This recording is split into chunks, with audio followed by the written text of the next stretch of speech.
बिस्मिल्लाहिर्रहमानिर्रहीम। आज हम बायो पार्ट 2 में फीमेल रिप्रोडक्टिव साइकिल के बारे में स्टडी करेंगे। फीमेल रिप्रोडक्टिव साइकिल की तरह जो मेल होते हैं या फीमेल होते हैं, मेल के अंदर या फीमेल के अंदर जो गैमीट्स की प्रोडक्शन का प्रोसेस है वो प्यूबर्टी से स्टार्ट होता है। मेल के अंदर प्यूबर्टी से स्टार्ट होके गैमीट प्रोडक्शन का जो प्रोसेस है टिल डेथ जारी रहता है, लेकिन फीमेल के अंदर ये जो एग्स की प्रोडक्शन है वो एक साइक्लिक एक्टिविटी है। ये साइक्लिक एक्टिविटी प्यूबर्टी से शुरू होकर तकरीबन +-50 ईयर्स की एज तक जारी रहती है और अमूमन ये साइकिल +-28 डेज़ के अंदर कंप्लीट होता है और हर दफ़ा ये 28 डेज़ में बार बार रिपीट हो रहा होता है। असल में जो ये फीमेल रिप्रोडक्टिव साइकिल, इसमें दो मेन ऑर्गन इन्वॉल्व होते हैं। एक है यूट्रस और दूसरी है ओवरी। यूट्रस के अंदर जो स्ट्रक्चर और फंक्शनल चेंजेस आती हैं उनको यूट्राइन साइकिल कहते हैं और ओवरी के अंदर जो स्ट्रक्चर और फंक्शनल चेंजेस आती हैं उनको ओवरियन साइकिल कहते हैं। यूट्राइन साइकिल और ओवरियन साइकिल दोनों को कलेक्टिवली इनका नाम देते हैं फीमेल रिप्रोडक्टिव साइकिल या इसको मेंस्ट्रुअल साइकिल का नाम दिया जाता है। और इन तमाम स्ट्रक्चर और फंक्शनल चेंजेस को पिट्यूटरी ग्लैंड के जो गोनेडोट्रोफिन्स होते हैं, पिट्यूटरी ग्लैंड के गोनेडोट्रोफिन्स इन तमाम प्रोसेस को कंट्रोल कर रहे होते हैं। जब प्यूबर्टी आती है और साइकिल स्टार्ट होता है तो सबसे पहले जो फीमेल का पिट्यूटरी ग्लैंड होता है वो FSH फॉलिकल स्टिमुलेटिंग हार्मोन पैदा करता है।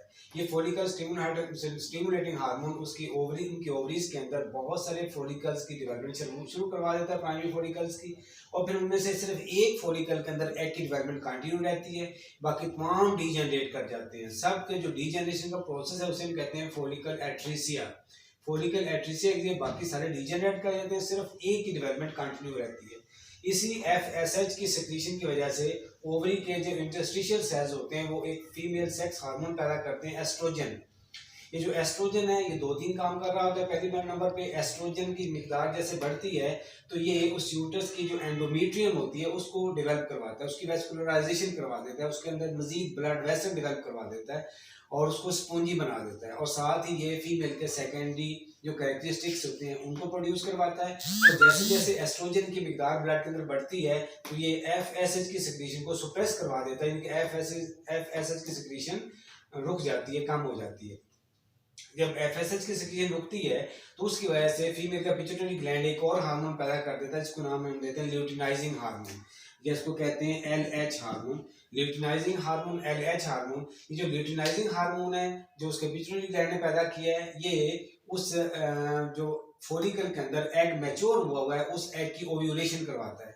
यानी कि ये इसकी वजह से LH की वजह से फॉलिकल रप्चर कर जाता है, फट जाता है, उसमें से एग रिलीज हो जाता है और एग की रिलीज होने के प्रोसेस को हम क्या नाम देते हैं, ओव्यूलेशन कहते हैं।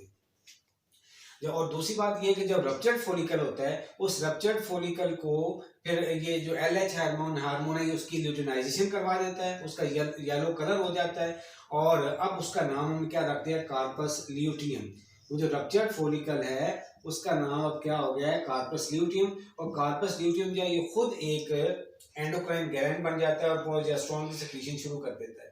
रप्चर्ड फॉलिकल जो कार्पस ल्यूटियम बन गया है वो अब एक हार्मोन प्रोजेस्टेरोन की सेक्रीशन शुरू करता है। ये प्रोजेस्टेरोन जो है ये यूट्रस की जो एंडोमेट्रियम है इसकी फर्दर वेस्कुलराइजेशन करवा देता है, मजीद स्पॉन्जी बनवा देता है उसको, और for the conceivement of the plantation of the zygote उसको मुकम्मल तौर पे तैयार करवा देता है। ये सारा काम किसका है, प्रोजेस्टेरोन का है।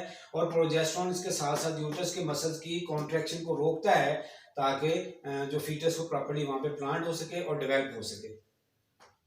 जब ये साइकिल कंप्लीट हो जाता है 28 डेज का, हम कहते हैं कि इसमें अगर तो फर्टिलाइजेशन हो जाती है, अगर जाइगोट बन जाता है तो यूट्रस के अंदर जाकर प्लांट हो जाएगा। जब यूट्रस के अंदर प्लांट हो जाएगा तो फिर फर्दर ये फीमेल रिप्रोडक्टिव साइकिल स्टॉप हो जाएगा, रुक जाएगा up till the birth of the child, जब तक बच्चे की पैदाइश नहीं हो जाती। लेकिन अगर फर्टिलाइजेशन नहीं होती, अगर जाइगोट नहीं बनता तो जो एग है वो वजाइना के रास्ते बॉडी से एक्सक्रीट हो जाता है। जब एग रिलीज हो जाता है तो फिर जो कार्पस ल्यूटियम है ये रप्चर्ड फॉलिकल से जो बना था ये डीजेनरेट होना शुरू हो जाता है।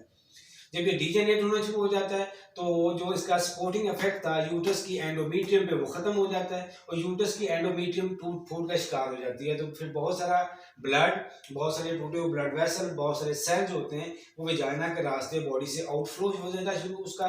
और ये जो आउटफ्लो है ये तकरीबन 3 से लेकर 7 दिन तक जारी रहता है।